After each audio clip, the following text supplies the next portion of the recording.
সিরিয়ার president Bashar আল আসাদ পালিয়ে যাওয়ার পর নতুন অন্তর্বর্তীকালীন সরকার গঠিত হলেও ক্ষমতার নাটাই রয়েছে বিদ্রোহীদের নেতা আহমেদ আল শারার হাতে। গৃহযুদ্ধের সময়টাতে আবু মেহমেদ আল জুলানি নামেই ছিলেন তিনি। এখন নিজের প্রকৃত নামে সামনে এলেন।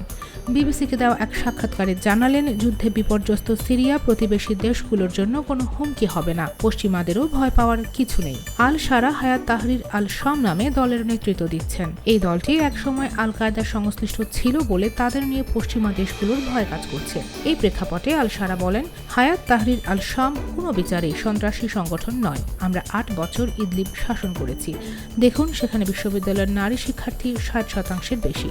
সিরিয়ার ওপর পশ্চিমা দেশগুলোর জারি করা নিষেধাজ্ঞা তুলে নেওয়ারও আহ্বান জানান আল শারা। তিনি বলেন, সেগুলো জারি করা হয়েছিল বাশার আল আসাদ সরকারকে লক্ষ্য করে।